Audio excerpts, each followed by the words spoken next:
2026 തമിഴ്നാട് എങ്ങനെയായിരിക്കണം, 2026 മുതൽ അങ്ങോട്ടുള്ള ഇന്ത്യ എങ്ങനെ ഷേപ്പ് ചെയ്യണമെന്ന് പൊളിറ്റിക്കലി അനലൈസ് ചെയ്യുന്ന വിജയ് ചിത്രം. അതാണ് ജനനായകൻ. അതിപ്പോൾ താൻ മുഖ്യമന്ത്രിയായാലും അല്ലെങ്കിലും എങ്ങനെയാണ് തമിഴ്നാട് ഷേപ്പ് ചെയ്യേണ്ടത്, ജാതി, മതം, വെറി ഇതെല്ലാം മാറ്റി നിർത്തിക്കൊണ്ട് ഒന്നായി ഒറ്റക്കെട്ടായി പോകുന്ന ഒരു സമൂഹം, അതാണ് വിജയ് കാണുന്ന സ്വപ്നമെന്ന് ജനനായകനിലൂടെ മുന്നോട്ട് കൊണ്ടുവരുമ്പോൾ ജനുവരി 9 ഈ ചിത്രം തിയേറ്ററുകളിൽ എത്തിയിരുന്നെങ്കിൽ 108 സീറ്റ് എന്നുള്ള ഒരു TVK'ടേത് ഒരു പക്ഷേ അതിലും കൂടാനുള്ള സാധ്യതയാണ് ഉണ്ടായിരുന്നത്. ഷോർട്ട് റിവ്യൂ ഓഫ് ജനനായകൻ അങ്ങനെയാണ്, ഡീറ്റെയിൽ ആയിട്ട് പോവാം.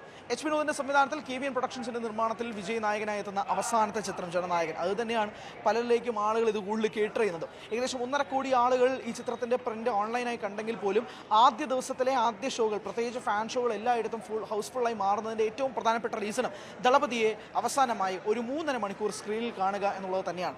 പക്ഷേ ഈ സിനിമയുടെ റിവ്യൂ സ്റ്റാൻഡ് അലോണായിട്ട് സംസാരിക്കുമ്പോൾ, ബാക്കി എല്ലാ ഇമോഷൻസും കളഞ്ഞിട്ട് ഒരു സിനിമ മാത്രമായിട്ട് സംസാരിക്കുമ്പോൾ സിനിമയ്ക്ക് ഒരുപാട് വർഷങ്ങളുണ്ട് എന്നതും പറയാതിരിക്കാൻ കഴിയില്ല.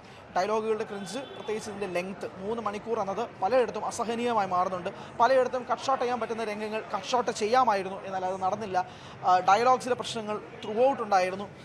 പൊളിറ്റിക്സ് സംസാരിക്കാൻ വേണ്ടി മാത്രമാണ് ഈ സിനിമ എടുത്തത് എന്നത് ഇതിനൊരു ചെറിയ പ്രശ്നമായിട്ട് തോന്നുന്നില്ല. കാരണം പൊളിറ്റിക്സ് മാത്രമല്ല ഈ സിനിമ സംസാരിക്കുന്നത്. വിജയുടെ സാധാരണമായുള്ള എൻ്റർടൈനിങ് ഫാക്ടേഴ്സ് ഒക്കെ തന്നെ ഈ സിനിമയിലുണ്ട്. പക്ഷേ അത് റീക്രിയേറ്റ് ചെയ്യാൻ ശ്രമിക്കുന്നിടത്ത് പലയിടത്തും പാളിപ്പോയിട്ടുണ്ട് എന്നതും പറയാതിരിക്കാൻ പറ്റില്ല. That's all about the negatives. പോസിറ്റീവ്സിലേക്ക് വരാം. വിജയ് വീണ്ടും സ്ക്രീനിൽ കാണുക, പ്രസൻസ്, ഓറ, മാഗ്നിറ്റ്യൂഡ് എല്ലാം തന്നെ സ്ക്രീനിൽ കൊണ്ടുവരാൻ എച്ച് വിനോദിന് കഴിഞ്ഞിട്ടുണ്ട് എന്നത് പറയാതിരിക്കാൻ കഴിയില്ല.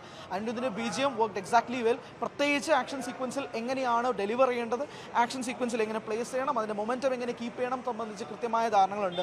പലയിടത്തും എലിവേഷൻ പോർഷൻസ് കൃത്യമായി വർക്കായിട്ടുണ്ട്. പക്ഷേ ഒരു പൊടിക്ക് ഓവർ ദ ടോപ്പ് ആയതുകൊണ്ട് തന്നെ ഇത് ഒരു ഘട്ടത്തിൽ കൂടി പോയില്ലേ എന്ന ചോദ്യം ഉണ്ടെങ്കിൽ പോലും പലയിടത്തും അത് നല്ലോണം ഡെലിവർ ആയിട്ടുണ്ട്. Mamitha Baiju was stunning. പ്രത്യേകിച്ച് ലാസ്റ്റിലെ ആക്ഷൻ സീക്വൻസ് നെയിൽഡ് ഇറ്റ്. അത് ഭയങ്കര രസകരമായിട്ട് ആ ഫിസിക്ക് മെയിൻറ്റെയിൻ ചെയ്തിട്ടുണ്ട്, കൃത്യമായി മെയിൻറ്റെയിൻ ചെയ്തിട്ടുണ്ട്. വിജയുടെ അഭിനയ രംഗങ്ങൾ കാണാൻ ആഗ്രഹിക്കുന്നവർക്ക് ഇത് കുറവായിരിക്കും. ആകെ എനിക്ക് ഹാർട്ട് ടച്ചിങ് ആയിട്ട് തോന്നി, ഇപ്പോഴും ടേക്ക് അവേ ആയിട്ട് തോന്നുന്നത് മമിത ബൈജുവും മമിതയുടെ കാമുകനും തമ്മിലുള്ള ഒരു സീക്വൻസ് ട്രെയിനിങ് ക്യാമ്പിൽ വെച്ചിട്ട് വിജയ് മാറി നിന്ന് കേൾക്കുന്നുണ്ട്. ആ കേൾക്കുന്ന സമയത്ത് വിജയുടെ ഇമോഷൻ നല്ലോണം കൊള്ളുന്നുണ്ട്. അതായത് ഭയങ്കര സ്ട്രൈക്കിംഗ് ആയിട്ട് മാറുന്നുണ്ട്.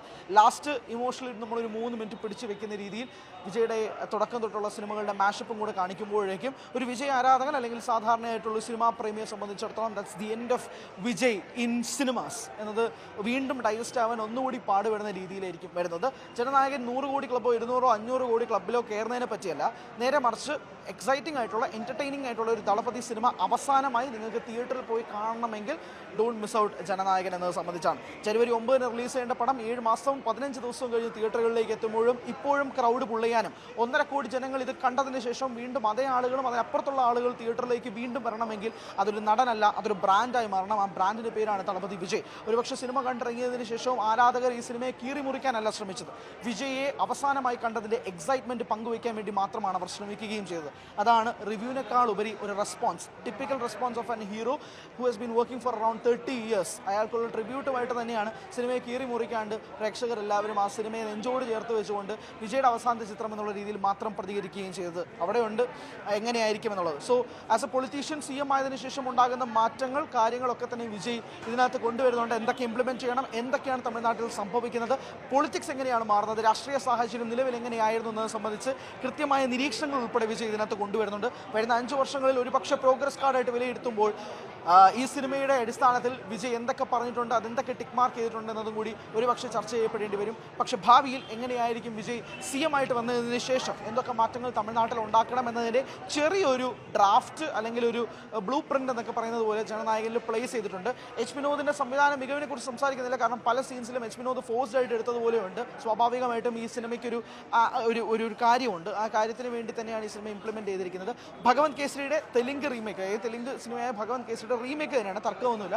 ഫസ്റ്റ് ഹാഫിൽ ടിപ്പിക്കൽ റീമേക്ക്, സെക്കൻഡ് ഹാഫിൽ ചില മാറ്റങ്ങൾ സംഭവിച്ചിട്ടുണ്ടെങ്കിൽ പോലും ക്രക്സ് കോറ് ഭഗവൻ കേസരി തന്നെയാണ്. എന്താണോ സിനിമയിൽ സംസാരിക്കേണ്ടത്, വിമൻ എംപവർമെൻറ്റ് തുടങ്ങിയ കാര്യങ്ങളൊക്കെ തന്നെ വിജയ് പറയുന്നുണ്ട്. പൊളിറ്റിക്കലി മാത്രമല്ല സോഷ്യലിയും എന്തൊക്കെ മാറ്റങ്ങൾ വരുത്തണമെന്നും ഈ സിനിമ സംസാരിക്കാൻ വേണ്ടിയിട്ട് വിജയ് ആ പ്ലാറ്റ്ഫോം യൂസ് ചെയ്തിട്ടുണ്ട്. ജനനായകൻ കണ്ടവരാണ് നിങ്ങളെങ്കിലും അഭിപ്രായങ്ങൾ പറയുക. Thank you so much. കൂടുതൽ വാർത്തകൾക്ക് News 18 Keralam YouTube channel subscribe ചെയ്യുക.